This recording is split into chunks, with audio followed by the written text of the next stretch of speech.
I don't think I chose to plant a church. I think it chose me. I think God chose me, and I don't mean that arrogantly.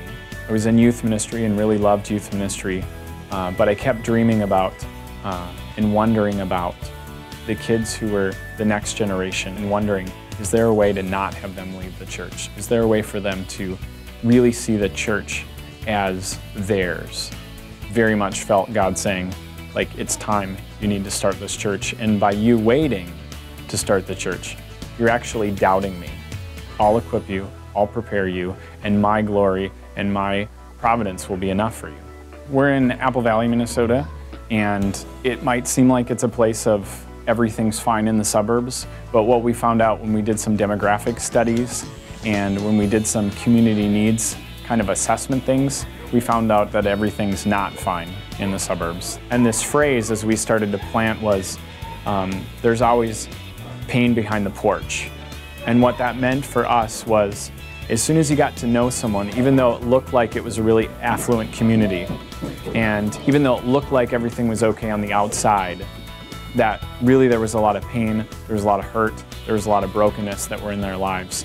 We learned that less than 6% attended an evangelical denomination, and while statistics might be just numbers to some people, I just thought about the people that were living these complex, compartmentalized, and complicated lives. They're usually overextended financially, they're overextended in time.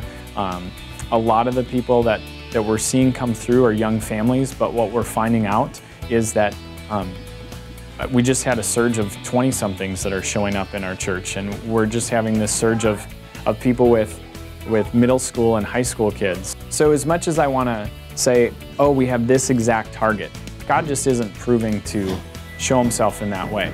We're using things like service projects and things like strategic partnerships to also try and reach this group of people that are servant-minded but not Christ-centered, as a way to come alongside of them and then to seek to share the gospel as we do those things. We've been resourced in some amazing ways. When I first had people saying, you should go be a church planter, you should look into church planting, I had people from other denominations saying, oh, you know, just call up this guy and they'll help you out. And I've really didn't grow up in the covenant, but I've really grown to love the covenant, very much felt accepted in the covenant. And so when I started having conversations with the covenant, as soon as I went through that assessment process and they said, not only do we think you can do this, we think this might be God's call for your life. There was a really amazing partnership between the Northwest Conference and the Evangelical Covenant Church. And then in our case, we got to have a parent church. I'd gotten to serve for over 9.5 years at Faith Covenant Church.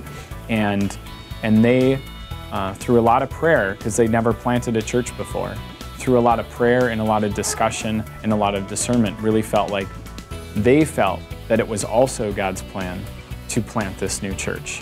So I'm so thankful for the resources that God has provided through the conference and the covenant and our parent church.